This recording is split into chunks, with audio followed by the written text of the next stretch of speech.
क्या हो अगर एक बड़ी टेक कंपनी अपने कस्टमर से कहे कि आप हमारी सबसे बड़ी प्रायोरिटी नहीं है। सुनने में थोड़ा अजीब लगता है ना? कोई भी बिजनेस ऐसा रिस्क क्यों लेगा? लेकिन इसी एक जिद भरी सोच ने एचसीएल टेक्नोलॉजीज को इंडिया की टॉप टेक कंपनियों की लीग में खड़ा कर दिया। आज हम एचसीएल की इसी पूरी कहानी को डिकोड करने वाले हैं। दिल्ली के एक छोटे से गैराज से 1970 में शुरू हुई ये कंपनी आज $14 बिलियन से ज्यादा की ग्लोबल टेक जायंट बन चुकी है। ये सिर्फ एक कंपनी की कहानी नहीं है, ये इस बात की कहानी है कि कैसे इंडिया एक आईटी सुपर पावर बना। तो चलिए इस सफर को शुरू से समझते हैं। एचसीएल के इस सक्सेस फॉर्मूले को समझने के लिए हम इसकी कहानी के 5 सबसे जरूरी चैप्टर्स को देखेंगे। इसकी शुरुआत कैसे हुई, इसकी वो रेवोल्यूशनरी एम्प्लॉय कल्चर जिसने सब कुछ बदल दिया, इसका बिजनेस मॉडल क्या है, आईबीएम के साथ वो एक डील जिसने एचसीएल का भविष्य तय किया, और आखिर में इस पूरी कहानी से हम क्या सीख सकते हैं। आज को समझने के लिए पहले हमें एचसीएल के पास्ट में जाना होगा। सोचिए 70 के दशक का इंडिया, एक ऐसा देश जहां टेक्नोलॉजी के नाम पर बहुत सारे चैलेंजेस थे, लेकिन अपॉर्चुनिटीज उससे भी ज्यादा थीं। ठीक उसी दौर में एचसीएल की नींव रखी गई। इस टाइमलाइन पर नजर डालिए, एचसीएल ने कैसे इंडिया की टेक क्रांति को शेप दिया। शुरुआत हुई डिजिटल कैलकुलेटर बेचने से, और फिर 1978 में उन्होंने इंडिया का पहला माइक्रो कंप्यूटर बना दिया।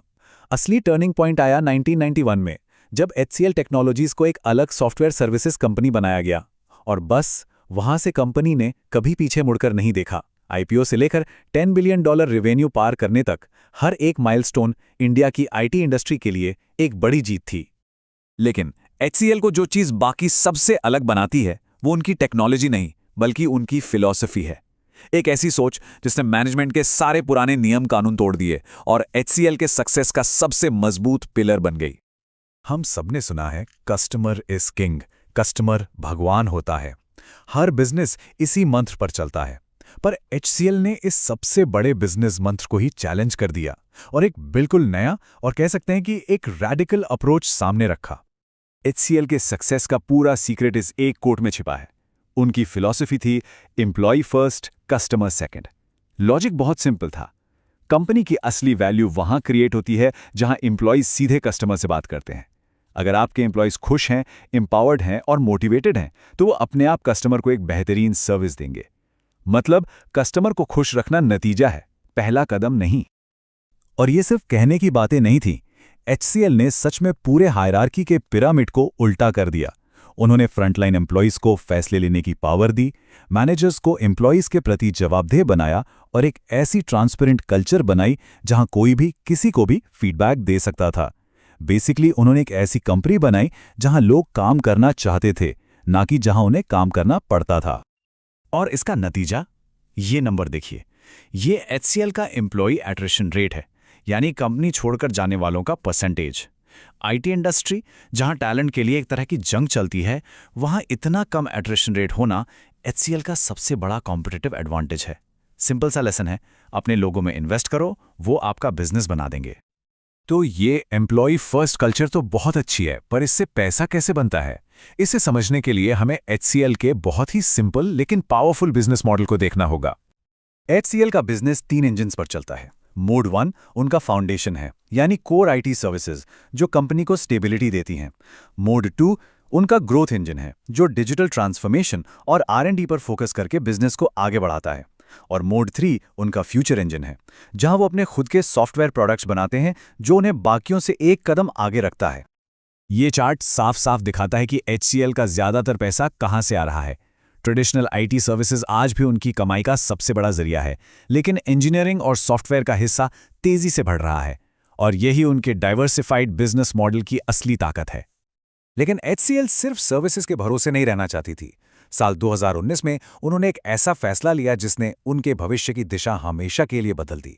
ये एक बहुत बड़ा डाउन था, जिसने उन्हें सर्विस प्रोवाइडर से उठाकर टेक जायंट्स की लीग में खड़ा कर दिया। $1 बिलियन, ये वो रकम है जो एचसीएल ने आईबीएम को उनके कुछ बड़े सॉफ्टवेयर प्रोडक्ट्स खरीदने के लिए दी। इस एक इन्वेस्टमेंट ने एचसीएल को न सिर्फ नए बाजारों में एंट्री दी, बल्कि उन्हें सॉफ्टवेयर इंडस्ट्री का एक बहुत ही इंपॉर्टेंट प्लेयर भी बना दिया। ये डील एचसीएल के लिए एक गेम चेंजर थी। इस डील से पहले वो ज्यादातर एक सर्विस प्रोवाइडर थे जो क्लाइंट के प्रोजेक्ट्स पर निर्भर थे, लेकिन इस डील के बाद वो एक प्रोडक्ट ओनर बन गए। इससे उनके रेवेन्यू स्ट्रीम्स डाइवर्सिफाई हुए और उनका भविष्य और भी ज्यादा सिक्योर हो गया। इसी डील से जन्म हुआ HCL सॉफ्टवेयर का। उन्होंने ना सिर्फ IBM के कुछ आइकॉनिक प्रोडक्ट्स को एक नई जिंदगी दी, बल्कि हाई ग्रोथ मार्केट में भी अपनी जगह मजबूत कर ली। ये उनकी दूर की सोच का एक मास्टर स्ट्रोक था। लेकिन HCL की कहानी यहीं खत्म नहीं होती। अब हम उनकी आज की मार्केट पोजीशन, उनके कॉम्पिटिटर्स और उनके सामने आने वाले चैलेंजेस को एनालाइज करेंगे। इस टेबल में देखिए, HCL अपने सबसे बड़े कंपेटिटर्स के मुकाबले कहां खड़ी हैं। उनका ग्रोथ सॉलिड है, लेकिन प्रॉफिट मार्जिन थोड़े कम हैं। इससे ये पता चलता है कि HCL फिलहाल मार्केट शेयर बढ़ाने पर ज्यादा फोकस कर रही है, अग्रेसिव ग्रोथ पर। एक क्विक समरी करें तो HCL की सबसे बड़ी स्ट्रेंथ है उनका डाइवर्सिफाइड बिजनेस मॉडल। वीकनेस है अपने कुछ साथियों के मुकाबले थोड़े कम मार्जिन।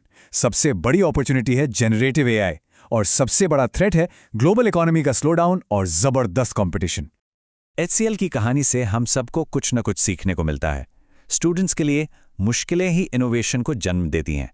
IT प्रोफेशनल्स के लिए एक अच्छा कंपनी कल्चर ही आपका सबसे बड़ा कंपेटिटिव एडवांटेज है, और इन्वेस्टर्स के लिए मार्केट से हटकर एक अलग बिजनेस मॉडल ही आपको लंबी रेस में जिता सकता है। और आखिर में एक सवाल, एक टेक जायंट के सक्सेस का असली सीक्रेट इंग्रेडिएंट क्या है? अच्छी सर्विसेज, जबरदस्त प्रोडक्ट्स या फिर बेहतरीन लोग? HCL की कहानी हमें बताती है कि शायद इन तीनों का सही बैलेंस ही असली गेम चेंजर है। इस पर सोचिएगा जरूर।